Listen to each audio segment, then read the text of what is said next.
the morning of January 26, 1996, a cold front had settled over Newtown Square, Pennsylvania, pushing temperatures down to 4 degrees Celsius. The humidity stood at 68%, turning the previous night's snowfall into a jagged, crystalline crust that coated the 800-acre Foxcatcher farm. At 2:50 p.m., the silence of the estate was interrupted by the low-frequency hum of a silver 1996 Lincoln Town car. This vehicle, a staple of American luxury engineering, featured a 6-liter V8 engine and a sophisticated air ride suspension designed to mask the vibrations of the gravel path. Behind the wheel was John Eleuthère Dupont. To his right, on the leather upholstery, sat a Smith & Wesson Model 29, a .44 Magnum revolver.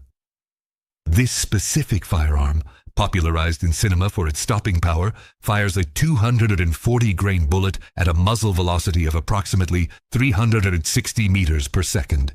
Dave Schultz, a 1984 Olympic gold medalist and one of the most technical wrestlers in history, was kneeling on the driveway of his on-site residence, Rose Tree Cottage. He was working on the radio of his Toyota Camry. Schultz was a man of 36, in peak physical condition, preparing for the upcoming Atlanta Olympic Games. His presence on the farm was a calculated investment by DuPont, who paid Schultz a yearly stipend of $70,000, roughly $137,000 in 2026 purchasing power, to serve as the face of the Foxcatcher team. The relationship was strictly transactional, though DuPont's deteriorating psyche had begun to interpret Schultz's independence as a tactical threat.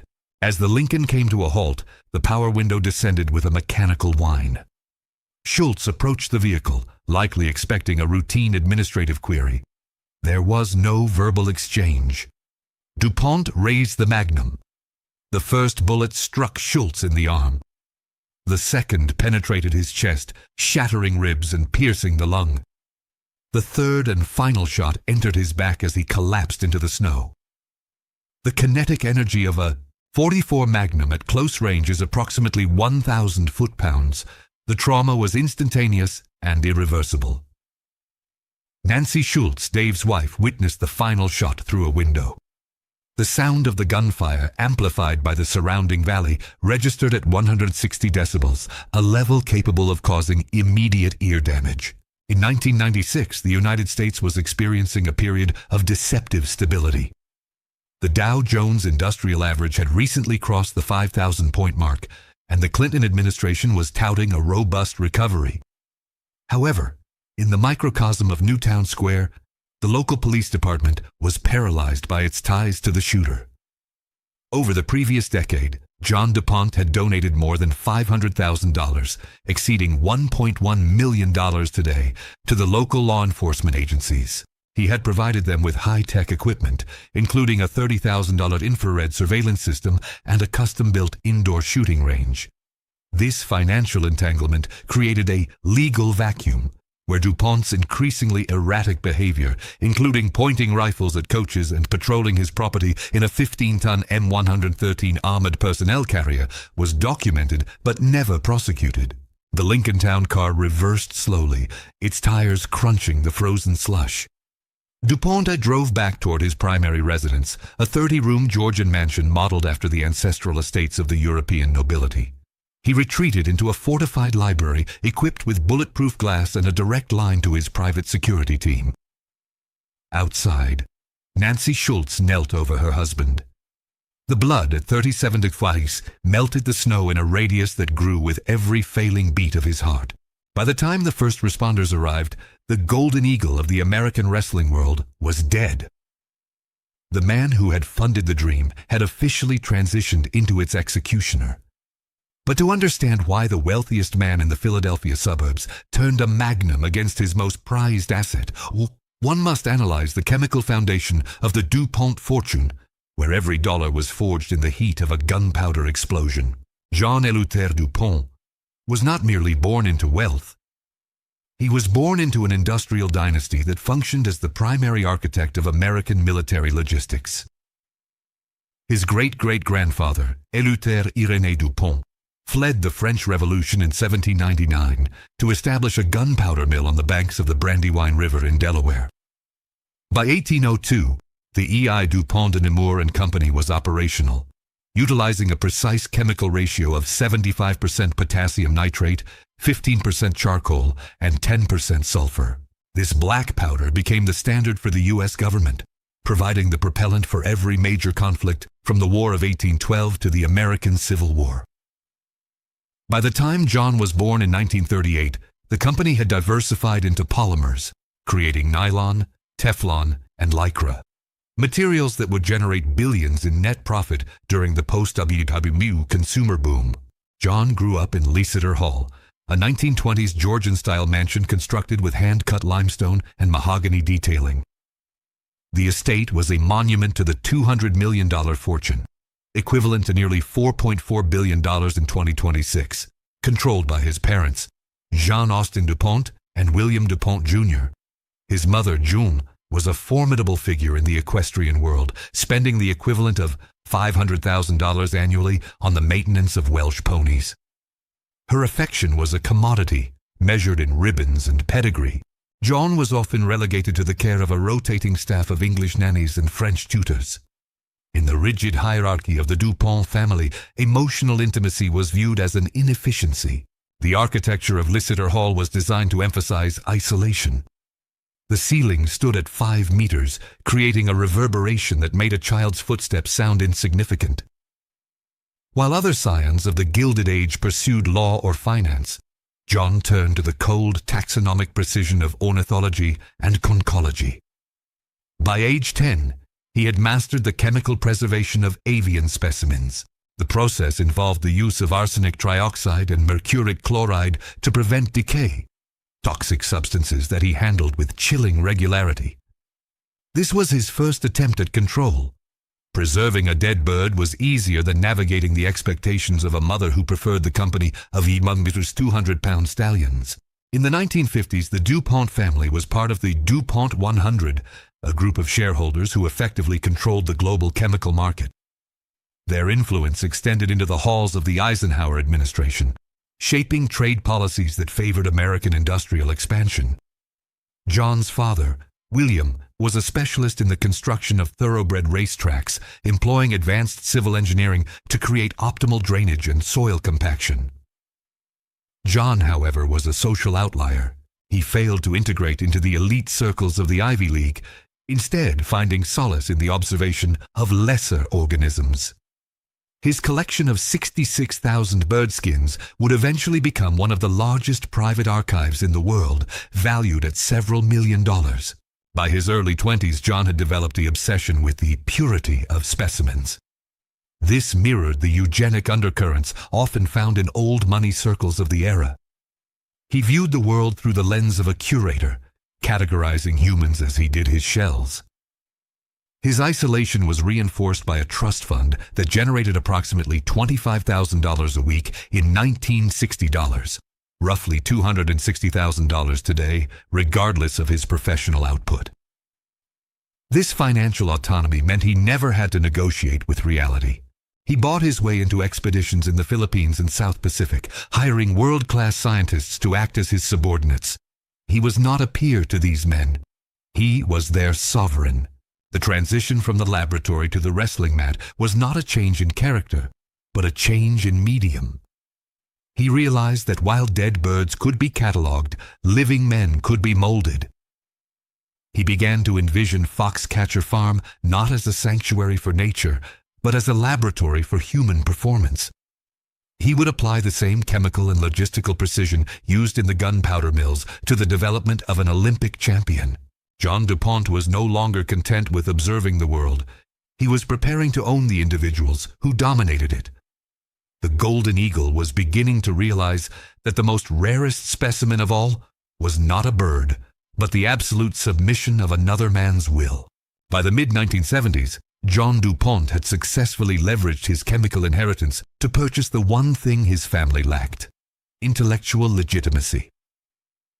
In 1972, he opened the Delaware Museum of Natural History, a 71,000 square foot facility constructed for approximately $3.5 million, equivalent to $26.8 million in 2026 currency. The building's architecture was a triumph of functionalist design, featuring climate control systems capable of maintaining a constant 21st degrees and 45% relative humidity, essential for the preservation of his growing collection of 66,000 bird skins and 2 million seashells. The technical specifications of the museum's storage were industrial grade. The cabinets were airtight, silicone-sealed steel units designed to prevent the entry of dermestid beetles, which can liquefy a specimen's organic tissue in weeks. John wasn't just a donor. He was the director, a role he used to command the respect of PhD-holding scientists who were financially dependent on his Golden Eagle grants. The zenith of this quest for status occurred in June 1980 at Sotheby Park, Burnett, in New York. The object was the British Guiana 1C Magenta, an octagonal stamp from 1856. Its material value was negligible, ink on low-quality paper, but its rarity was absolute. It was the only known specimen in existence. John purchased it for $935,000, which, adjusted for the 2026 power of the dollar, represents an investment of roughly $4.1 million. The stamp's preservation required specialized knowledge of aniline dyes. The magenta ink was notoriously sensitive to ultraviolet radiation, which could trigger a photochemical reaction, causing the color to fade into an irreversible gray. John kept the stamp in a reinforced bank vault, rarely viewing it himself, treating the item not as a piece of history, but as a structural pillar of his ego. At the time, the global economy was reeling from the 1979 energy crisis and inflation peaking at 13.5%. While the average American faced soaring interest rates, John was consolidating hard assets, using his museum as a tax-shielding vehicle. Under the Tax Reform Act of 1976, high-net-worth individuals could claim massive deductions for charitable contributions to institutions they personally controlled, effectively turning his passion for ornithology into a mechanism for wealth retention. This era also saw the publication of his book, South Sea Birds, a technical catalogue that established him as a global authority. However, the scientific community began to notice cracks in the facade. Dr. Frank Gill, a respected ornithologist who worked closely with John, observed that DuPont's interest was not in the biology of the birds, but in the possession of the type specimen, the single individual used to name a species. It was a recurring psychological pattern. John sought the definitive, the singular, and the unarguable. His wealth allowed him to bypass the rigors of peer review as he funded the journals that published his work. He was a man who lived in a world where the laws of social and professional friction had been lubricated by an endless supply of capital. The social etiquette of 1980s Philadelphia high society required a level of restraint that John found increasingly difficult to maintain. While his rivals, like the Rockefellers or the Mellons, invested in traditional art, John's obsession with the physical reality of dead specimens and rare paper marked him as an eccentric. He was a man who preferred the silence of the vault to the noise of the ballroom. His collection of shells, including the rare Cyprea fultoni, was housed in drawers lined with acid-free archival paper, a technical detail that reflected his need to protect his assets from the very environment they inhabited. This period represented the first peak, a time when John DuPont was seen as a productive, albeit strange, member of the American elite. He was a patron of the arts and sciences, a man whose name was etched in limestone and ink. Yet as the 1980s progressed and the Cold War intensified, John's interest began to shift from the static preservation of birds to the dynamic control of human bodies. He began to view the physical dominance of Olympic wrestling as the ultimate type specimen of American power. The quiet halls of the museum were no longer enough to satisfy his need for relevance. He began to envision a new kind of collection, one made of muscle, sweat, and absolute loyalty. The birds in their steel cabinets were dead and compliant. He now sought to own something that could fight back. The shift from ornithology to the foxcatcher strategy began in earnest following the death of his mother, Jeanne Dupont, in 1988. Jeanne had been the final tether to traditional DuPont decorum. Upon her passing, John inherited the full 800-acre Leicester Hall estate and a liquid fortune that, when adjusted for 2026, exceeded $550 million. His first act of sovereignty was the systematic removal of his mother's prized Welsh ponies. He viewed the horses as symbols of her dominance over him. He replaced them with the Foxcatcher National Training Center. This was not a mere gym, but a $5 million, approximately $14.2 million today, aeronautical-grade athletic facility. The technical specifications were unprecedented for the era. 14,000 square feet of unobstructed floor space, featuring high-density nitrile rubber Resilite mats that utilized a closed-cell foam technology to absorb 90% of impact energy, reducing the rate of articular cartilage degradation in the athletes. John's strategy was to exploit a systemic weakness in the American athletic model.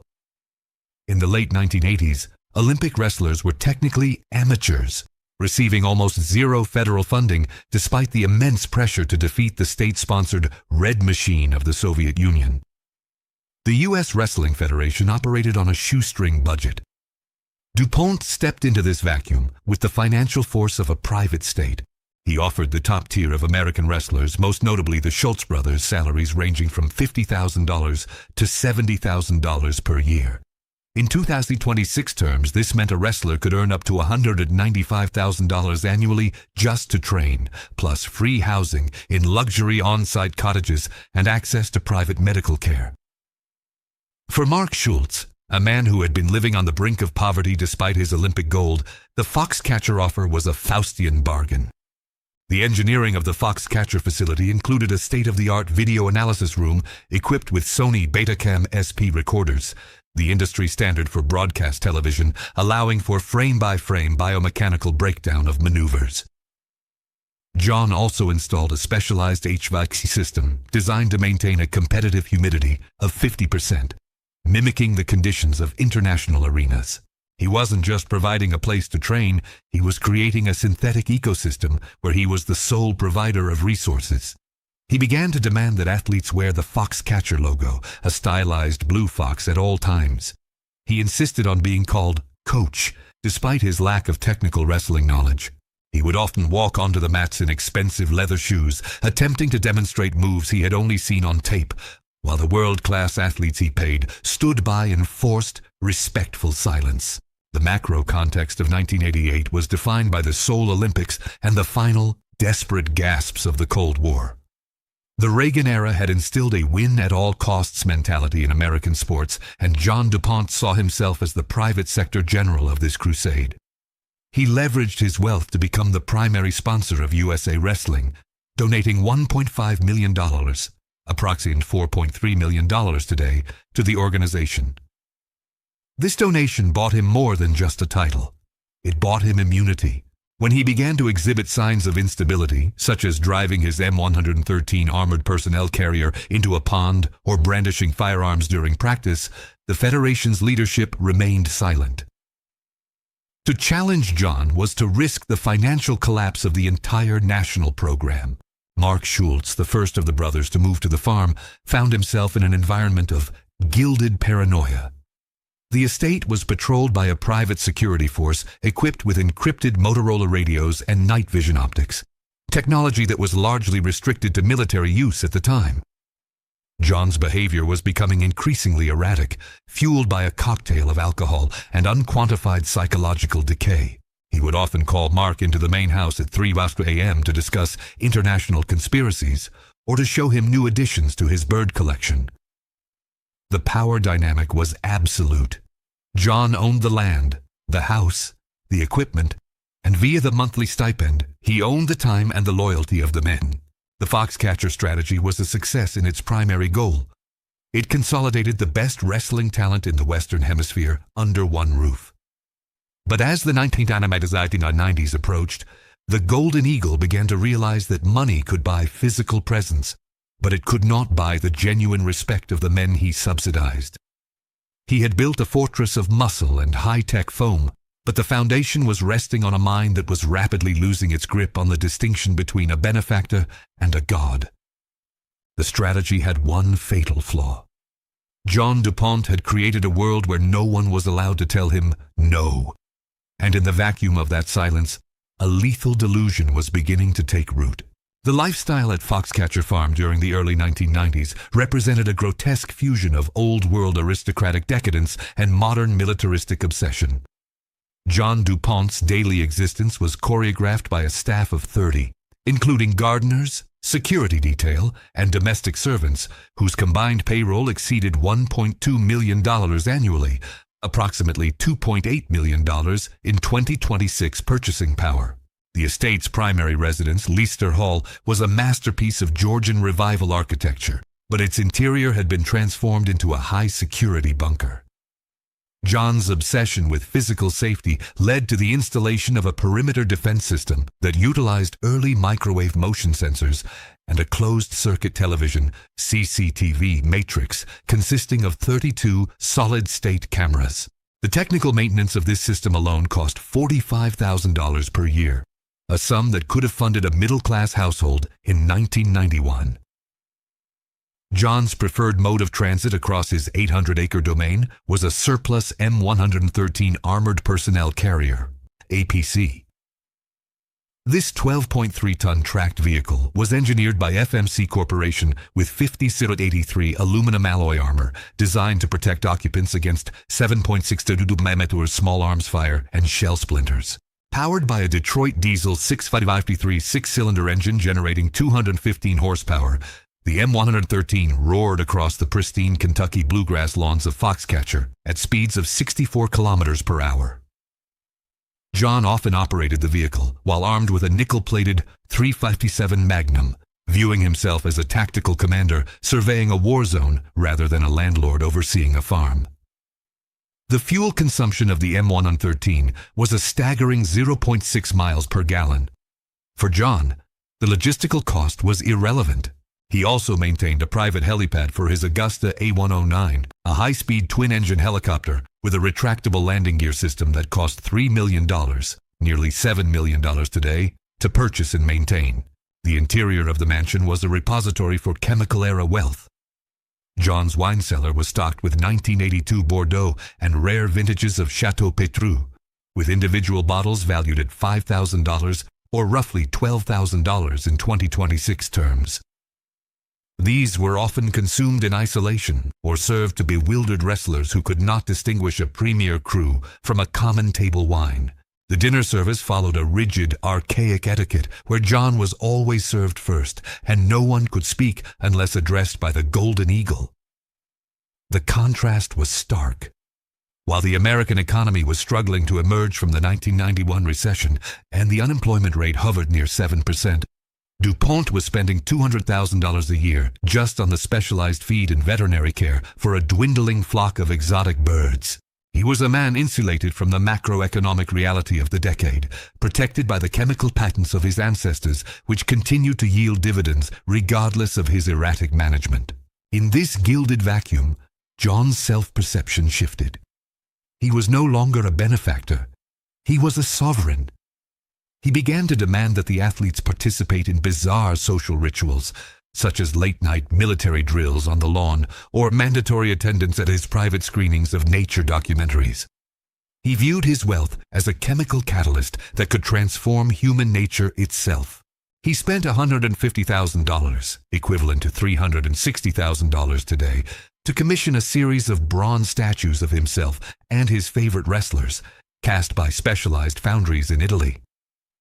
These statues were intended to immortalize his reign, yet they stood as silent witnesses to a man whose grasp on objective truth was being eroded by the very luxury that surrounded him.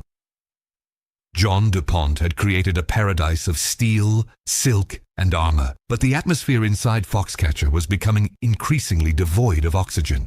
As the Golden Eagle retreated further into his armored cocoon, the public image of the philanthropic DuPont heir remained intact, bolstered by a sophisticated legal and social machinery designed to suppress any hint of the rot within.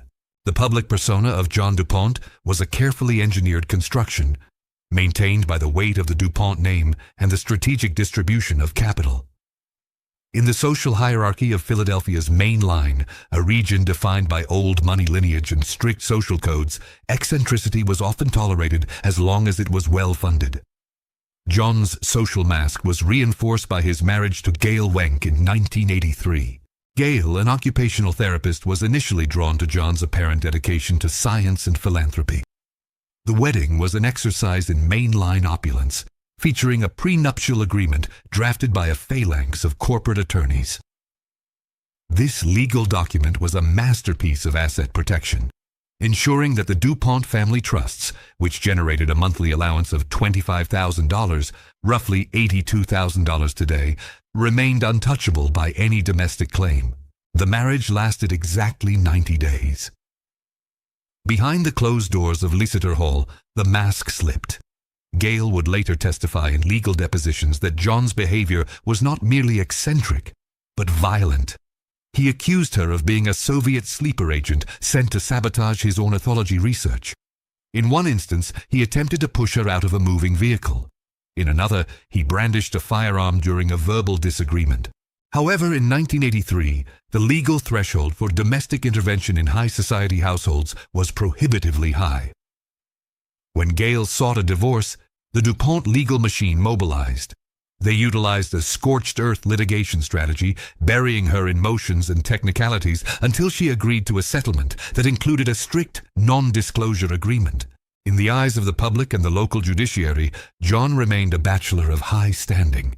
His short-lived marriage dismissed as a minor incompatibility. To solidify this mask, John turned his attention to the Newtown Square Police Department. Between 1985 and 1995, he donated over $500,000 in tactical equipment, training facilities, and cash grants, an investment of over $1.1 million in 2026 value. He provided the department with Glock 17 semi-automatic pistols, which were then a revolutionary polymer-framed firearm, and early Generation 2 night vision goggles, manufactured by ITT Industries. These gifts created a conflict of interest that effectively privatized the local police force. Officers were often invited to train at Foxcatcher's private range, and John was granted the title of Special Consultant, allowing him to carry a concealed weapon and wear a badge. This was a classic capture of local regulatory power. By funding the law, John ensured that he was above it. Whenever reports of his erratic behavior, such as pointing guns at his own security staff, reached the station, they were filed away as misunderstandings involving a prominent citizen. The macro context of the mid-1980s was one of extreme wealth polarization.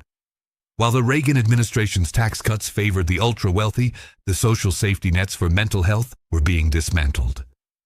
John DuPont, despite his obvious psychological decline, had no one to check his power. His peers in the DuPont family were largely preoccupied with their own trust-funded lives or the management of the E.I. DuPont de Nemours Corporation, which in 1985 reported a net income of $1 billion. As long as John didn't embarrass the family on a national stage, they remained indifferent to the reports from Foxcatcher. He was a man who had successfully bought the silence of his spouse, the loyalty of his local government, and the apathy of his kin. Inside the gym, the athletes saw the truth. They saw a man who claimed that the trees on his property were moving and that the walls were breathing with hidden electronic bugs. They saw him fire a security guard for using his mind to move the furniture. But with a monthly stipend arriving like clockwork and the Seoul Olympics on the horizon, the wrestlers maintained their own masks. They were part of a collective delusion. A silent pact where the truth was traded for the chance at a gold medal. The social mask was not just John's. It was a garment worn by everyone on the payroll, hiding the fact that the golden eagle was no longer a man, but a predator living in a house of mirrors. The mask was now so thick that John himself could no longer remember what lay beneath it, and the pressure of maintaining the lie was beginning to manifest as a violent, uncontrollable paranoia. The early 1990s represented a period of unprecedented geopolitical realignment, a transition that John DuPont viewed not through the lens of diplomacy, but through the singular prism of athletic dominance. As the Soviet Union collapsed in 1991, the centralized sports machinery of the Eastern Bloc, a system that had spent decades and billions of rubles refining the physiology of the world's most elite wrestlers, was suddenly defunded. John DuPont recognized a tactical opening. He moved to fill the power vacuum left by the Kremlin, positioning Foxcatcher Farm as the new global epicenter of wrestling. This was a logistical undertaking of immense scale. DuPont utilized his corporate connections to bypass traditional immigration protocols, securing O1 non-immigrant visas for elite Eastern European coaches and athletes.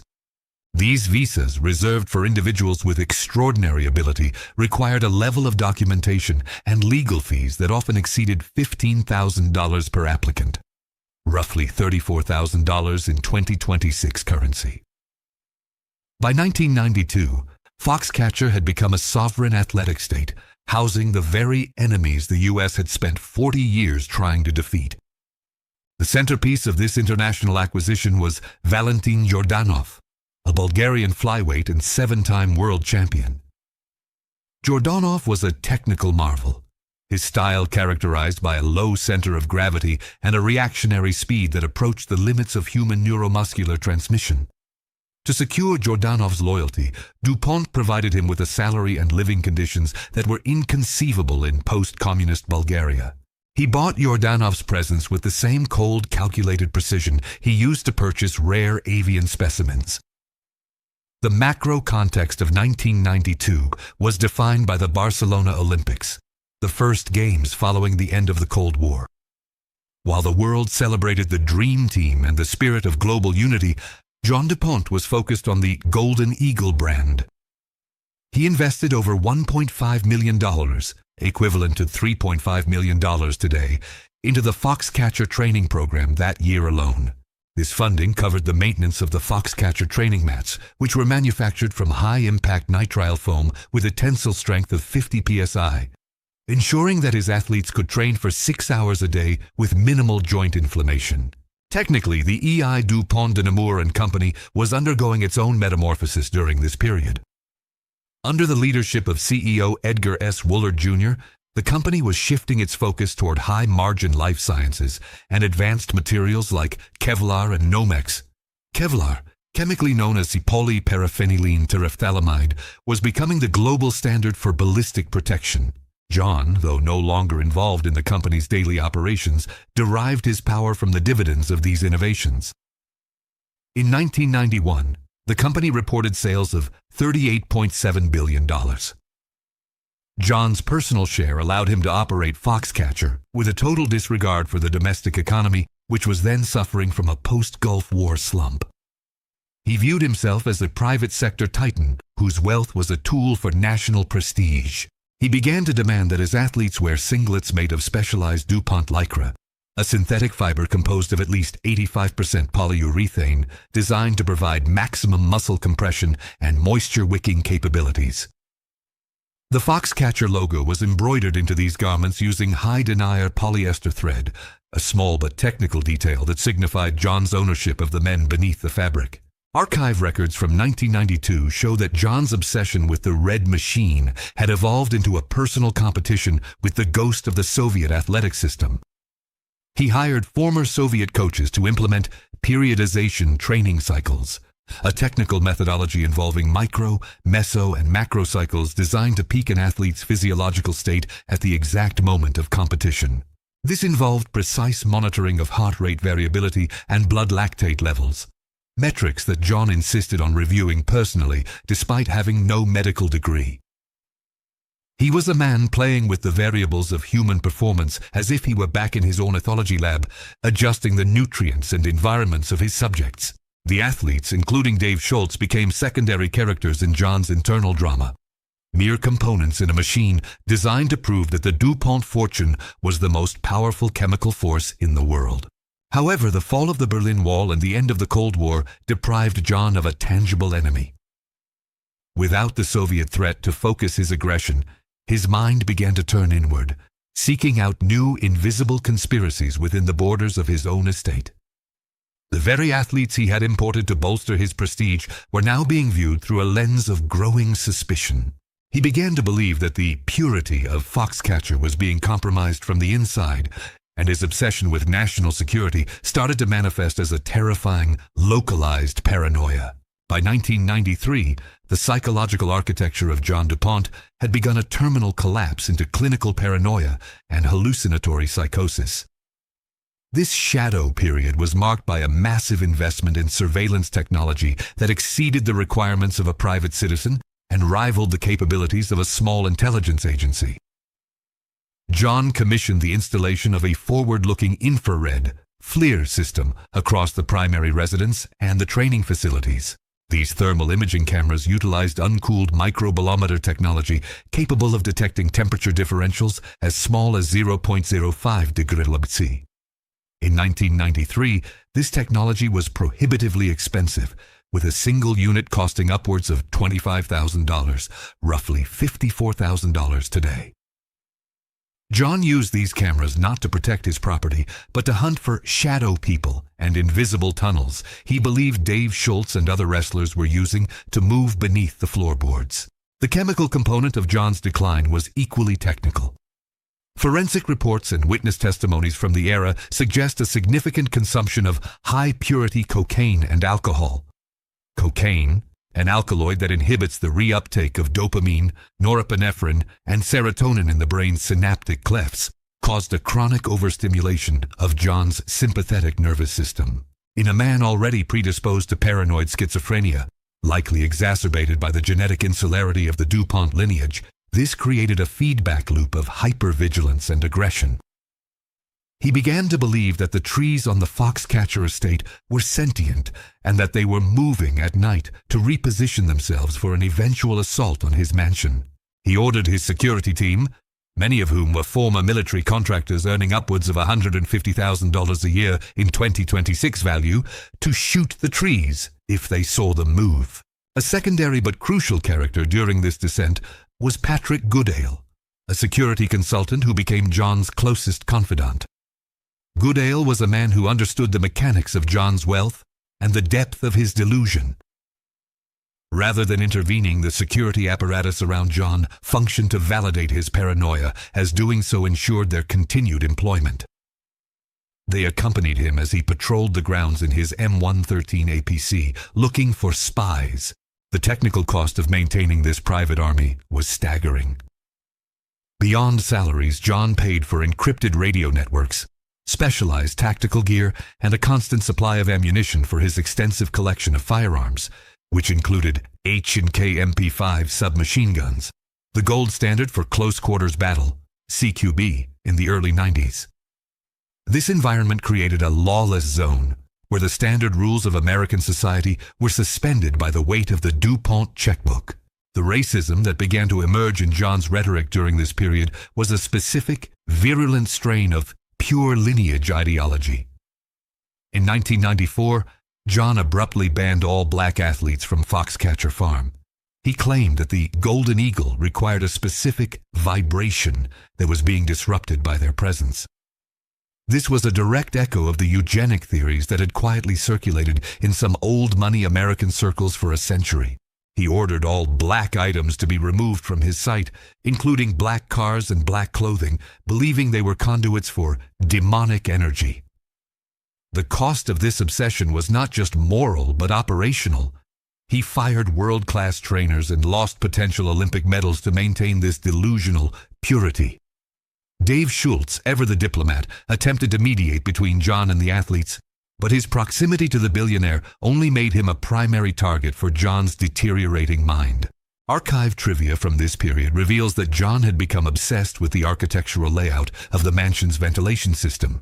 He believed that bugs, both biological and electronic, were being pumped into his room. He spent $80,000, approximately to $172,000 today, to install a medical-grade HEPA filtration system with activated carbon stages designed to remove volatile organic compounds and airborne particles down to 0.3 microns. He lived in a state of gilded siege, rarely leaving the house except to drive his Lincolntown car at low speeds around the perimeter. The car itself had been modified with reinforced glass and run-flat tire inserts, technology that cost an additional $12,000 per vehicle. By the end of 1994, the man who owned the world's rarest stamp was a prisoner of his own infrared sensors, watching the monitors for a threat that existed only in the malfunctioning synapses of his own brain. The athletes continued to train on the high-density foam mats, the rhythmic thud of their bodies echoing through a facility that had become a monument to madness. They were living in a fortress where the king had lost his mind. But as long as the direct deposits continued to hit their accounts, the legal silence remained unbroken. John DuPont was now convinced that Dave Schultz was the architect of a grand conspiracy to steal his fortune, and he began to carry his nickel-plated .44 Magnum even during the most mundane interactions. The legal immunity of John DuPont was not merely a byproduct of his social status, but a deliberate engineering of local power dynamics. By 1995, the Newtown Square Police Department had become functionally dependent on the Foxcatcher coffers. The donations, totaling over $500,000, approximately $1.1 million in 2026 purchasing power, were not simple checks. They were tactical investments in hardware and infrastructure. DuPont funded the construction of an indoor firing range that utilized high-density ballistic rubber tiles to minimize ricochet risks, and an advanced HEPA ventilation system designed to extract lead fume particulates during rapid-fire drills. He equipped local officers with the Glock 17, a 9mm semi-automatic pistol featuring a revolutionary safe-action trigger system and a 17-round magazine capacity. This specific model, constructed from high-strength polymer, had become the gold standard for American law enforcement, and John ensured his private force was better equipped than many state agencies. The legal framework of the 1990s provided a secondary layer of protection. Under Pennsylvania's Mental Health Procedures Act, specifically Section 302, involuntary emergency examination and treatment required a clear and present danger proved by an overt act. Despite numerous reports of John pointing firearms at coaches and wrestlers, the local judiciary and police were hesitant to initiate a 302 commitment against a man of his stature. To the legal system, John was a high-value donor, whose eccentricities were protected by the Fourth Amendment and a phalanx of private attorneys. These lawyers, many billing at rates equivalent to $1,500 per hour today, operated out of white shoe firms in Philadelphia. Their strategy was one of proactive litigation. They filed preemptive cease and desist orders against former employees who attempted to speak out, utilizing ironclad non-disclosure agreements, NDAs, that carried liquidated damage penalties exceeding $250,000 per violation, roughly $540,000 in 2026 terms. One critical secondary character in this legal gridlock was Dan Chade, a world-class wrestler who in 1995 became the first to formally report John's lethal volatility. After DuPont pointed a loaded Heckler & Koch MP5 at Chade's chest, the wrestler fled and filed a police report. The technical response from the authorities was a masterpiece of institutional inertia. Because the incident occurred on private property and the perpetrator was the landowner, the police treated it as a domestic dispute rather than an attempted homicide. The macro context of 1995 was defined by the aftermath of the Waco siege and the Oklahoma City bombing, events that had sensitized law enforcement to the dangers of fortified compounds. Yet because John was a DuPont, his estate was viewed as a sanctuary rather than a threat. This double standard was a direct result of the wealth defense industry, a specialized sector of the American economy where capital is used to purchase legal invisibility. The DuPont family trusts further complicated any intervention. These trusts were structured as spendthrift entities, designed to protect the principal from the beneficiary's creditors and legal liabilities. The E.I. DuPont de Nemours and Company was, at this time, navigating the complexities of the GATT, General Agreement on Tariffs and Trade, shifting its focus to global patent protection for its chemical formulas. The family's collective net worth was estimated in the billions, and their priority was the preservation of the brand's stability. John's siblings, including Henry DuPont and Jean DuPont McConnell, attempted to address John's behavior, but they were legally barred from seizing control of his finances without a formal declaration of incompetence. A high bar that John's own lawyers successfully contested at every turn. Archive records of the era's social etiquette reveal that within the mainline elite, discussing a family member's mental collapse was considered a greater sin than the collapse itself. John utilized this code of silence to expand his arsenal. He purchased thermal optics and night vision devices through various corporate shells, bypassing the scrutiny that would have been applied to a typical civilian. By the end of 1995, Foxcatcher Farm had become a sovereign legal entity where the only law was the whim of the owner. The system had not merely failed to stop John Pont, it had been meticulously paid to ensure his path remained unobstructed. The legal silence was now absolute, and in that vacuum, the Golden Eagle began to prepare for his final, most violent act of sovereignty. The physical and psychological decay of John Pont in the months leading up to January 1996 transformed Leicester Hall from a symbol of Gilded Age opulence into a decaying mausoleum. The architectural integrity of the 30-room mansion remained, but the interior environment had been altered to accommodate John's escalating psychosis. He ordered the installation of heavy, light-blocking curtains throughout the ground floor, utilizing a high-denier velvet designed to eliminate all external light pollution. This created a state of circadian disruption, where John lost the ability to distinguish between day and night. The technical maintenance of the house suffered. The climate control systems, which once hummed with the precision of a laboratory, were neglected, leading to a buildup of indoor air pollutants and a stale, metallic odor that permeated the mahogany-paneled hallways. John's physical appearance had become unrecognizable from the Golden Eagle of the 1980s. He suffered from chronic dermatitis and malnutrition, a result of his refusal to consume food that had not been screened for chemical tampering. He survived on a diet of pre-packaged crackers and bottled water, losing over 15 kilograms in a matter of months. His hygiene was non-existent. He frequently appeared in public with unwashed hair and dirt-caked fingernails, a condition known as Diogenes syndrome, a behavioral disorder characterized by extreme self-neglect and hoarding in the elderly, often triggered by neurological decay. He began to apply tactical camouflage to his face using a mixture of charcoal and grease-based makeup, believing it would make him invisible to the infrared sensors he had himself installed. The irony was technical. The heat signature of his body remained visible on the very monitors he obsessively watched. The macro context of the winter of 1995-1996 was one of the harshest in Pennsylvania's history. The blizzard of '96 had dropped over 75 centimeters of snow on Newtown Square just weeks before the murder. The logistical strain of the weather further isolated the farm. The 800-acre estate was encased in a shell of ice, and the cost of snow removal for the 5 miles of private roads on the property exceeded $40,000, roughly $86,000 today. John viewed the snow not as a weather event, but as a delivery mechanism for biological agents. He ordered his staff to clear only specific paths, creating a labyrinthine network of snow walls that hemmed in the residents.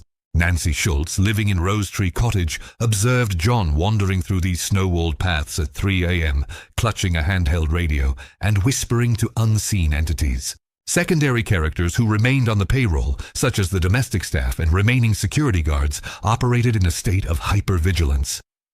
They were paid in combat wages, with salaries reaching the equivalent of $180,000 per year in 2026 value, to endure John's outbursts. The house was littered with discarded electronics and bug-sweeping equipment, including radio frequency, ERF detectors, and nonlinear junction detectors, NLJDs, used to find hidden microphones. John spent hours scanning the walls, convinced that the DuPont family was using the mansion's 1920s-era wiring to broadcast psychological frequencies into his bedroom.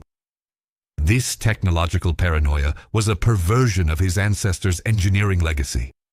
The family that had mastered chemistry and physics was now producing a scion who was being destroyed by his own misunderstood perception of those very sciences. The Golden Eagle was now a specter. His once regal gait had been replaced by a paranoid shuffle. His eyes permanently dilated from the stimulants he used to stay awake for 48-hour surveillance shifts. He had retreated into the Great Hall, a room filled with the trophies of his past, the rare shells, the taxidermied birds, the Olympic memorabilia, now covered in a thin layer of gray dust. The man who possessed a fortune of over $500 million was living in a state of squalor that most impoverished citizens would find intolerable. He was a prisoner in a fortress of his own making, armed with a .44 Magnum and a mind that had finally severed its last connection to objective reality. The countdown to the fatal shot was no longer measured in years or months, but in the final, erratic pulses of a dying sanity. The winter air was thickening with the scent of ozone and exhaust, and on the morning of January 26th, John DuPont finally decided that the only way to silence the voices was to pull the trigger. Following the 3 shots that neutralized Dave Schultz, the 48-hour standoff at Foxcatcher Farm became a masterclass in tactical siege methodology and the logistical limitations of 1990s law enforcement when faced with an entrenched billionaire. The new town square police, supplemented by the FBI and Pennsylvania State Police, PSP, Special Emergency Response Teams, SERT, established a perimeter around the 30-room Lee Hall. The technical theater of operations was complex. John DuPont had turned his mansion into a fortified asset, equipped with a steel-reinforced library and an arsenal of high-capacity firearms. The SERT teams utilized the Remington 700 bolt-action sniper rifle, chambered in .308 Winchester and equipped with Leupold Vari X III optics to maintain visual dominance from the woodline. At the time, the air temperature had plummeted to 10-degree Celsius with wind chill, a factor that dictated the tactical timeline. The authorities were not dealing with a typical barricaded suspect, but with a man whose chemical fortune allowed him to endure a siege that would have broken a less resourced individual. The technical pivot of the standoff occurred when the authorities decided to employ environmental warfare. On the second day, engineers from the local utility companies, under the protection of armored vehicles, disconnected the electrical grid and the natural gas lines feeding the mansion's industrial-grade boiler system. This system, a Weil-McLean hydronic boiler with a 500,000 BTU capacity, was the only source of warmth for the cavernous Georgian structure. Without gas to fuel the pilot lights, the internal temperature of the house dropped toward the freezing point within hours. Law enforcement utilized forward-looking infrared, FELI-IR cameras, specifically the mil-spec AN/AAQ series sensors, to monitor John's movements through the mansion's walls. The thermal signatures revealed a man wandering through the dark, cold hallways, his body heat appearing as a fading white bloom against the deep blue of the unheated limestone structure. This was the technical siege, using the laws of thermodynamics to force a surrender that ballistic force could not safely achieve. The macro context of January 1996 was saturated by the televised spectacle of domestic standoffs, following the national trauma of the 1993 Waco siege and the 1992 Ruby Ridge incident. The FBI was under intense pressure to resolve the DuPont situation without a kinetic escalation that might result in another PR disaster or the destruction of a historic American estate. This political climate forced a slow-motion response. Meanwhile, on the secondary character front, Nancy Schultz remained in a local hotel, her life shattered by a man who was once her husband's employer. The legal silence that had protected John for a decade was finally replaced by the roar of news helicopters, including the Bell 206 Jet Rangers used by local affiliates, equipped with stabilized gyro mount cameras that broadcast the Golden Eagle's fall to millions in real time. The cost of this police operation, including the deployment of over 75 officers, tactical vehicles, and aerial support, was estimated at $100,000 per day, roughly $200,000 in 2026 value, a bill ultimately footed by the taxpayers John had spent years supporting with his donations. John's capture was not the result of a tactical breach, but a mechanical failure. On the afternoon of January 28th, the freezing temperatures caused a malfunction in the mansion's external water heater housing. John, driven by his obsessive need for control and the physical discomfort of the cold, stepped outside to attempt a repair. He was wearing a thin jacket and clutching a handheld radio. The SERT officers, utilizing the element of surprise and the numbing effects of the cold on John's motor skills, swarmed him within seconds. There were no shots fired. The .44 Magnum was found inside, cold and silent. John was transported to the Delaware County Prison in a high-security convoy. The era of the Foxcatcher Sovereign had ended not with a grand military finale, but with the shivering surrender of a man who had forgotten that even a billionaire is subject to the laws of biology and cold weather. The subsequent trial in 1997 saw John Pont found guilty but mentally ill of third-degree murder. The legal defense team, costing upwards of $5 million, approximately $9.6 million today, argued that John suffered from paranoid schizophrenia, exacerbated by his chemical dependencies. He was sentenced to 13 to 30 years in prison. He was transferred to the State Correctional Institution, Laurel Highlands, a facility specializing in geriatric and infirm inmates. John spent the remainder of his life as inmate number DF2473. He died on December 9, 2010, at the age of 72, due to complications from chronic obstructive pulmonary disease, COPD. The man who once bought the world's rarest stamp died in a 7/10 foot cell, his $500 million fortune unable to purchase a single extra breath of air. The cycle that began with the gunpowder of the 19th century concluded in the clinical sterility of a prison infirmary, leaving behind a legacy of blood, foam, and a ruined American dream. The aftermath of John Pont's death in 2010 triggered a legacy of liquidation and the final erasure of the Foxcatcher physical identity. The 800-acre Leicester Hall estate, once valued at over $200 million, became the subject of an intense real estate development strategy. In 2013, the Toll Brothers, a luxury home construction firm, purchased the land and began the systematic demolition of the Foxcatcher facilities. The technical process involved the use of Caterpillar 345CL hydraulic excavators to tear down the 14,000-square-foot wrestling gym. The high-density Resolite mats, which had absorbed the sweat of Olympic champions and the blood of Dave Schultz, were shredded and hauled to industrial landfills. The Georgian mansion itself was razed to the ground, its hand-carved mahogany and limestone reduced to 50,000 tons of debris. The engineering goal was total site remediation. Today, the area is a planned community named Leicester, featuring 449 luxury homes with prices starting at $1.2 million, roughly $1.5 million in 2026.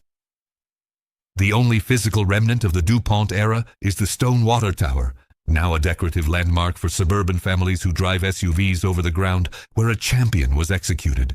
The financial legacy of John Pont was as chaotic as his final years.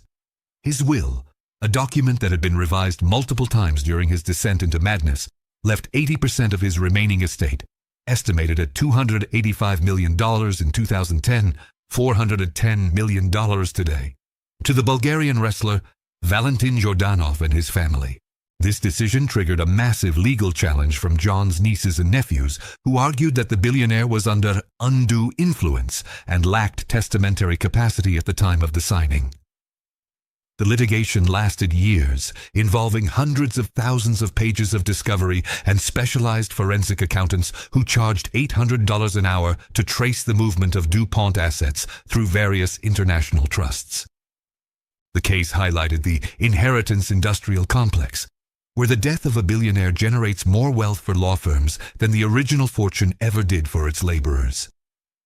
Jordanov ultimately settled, retaining a significant portion of the wealth, a final testament to John's obsession with his imported golden eagles. The British Guiana 1C magenta, the octagonal symbol of John's need for absolute rarity, followed its own path of capitalistic migration. In June 2014, the stamp was sold at Sotheby's, New York, to shoe designer Stuart Weitzman for $9.48 million. Adjusted for 2026, this represents a valuation of approximately $13.2 million, making it the most valuable object by weight and size in human history. The stamp was housed in a custom-engineered pressurized display case, a technical marvel that used inert argon gas to prevent the oxidation of the 158-year-old ink. It was later sold again in 2021 to a stamp dealer for $8.3 million. The stamp outlived John, outlived the mansion, and outlived the Foxcatcher program.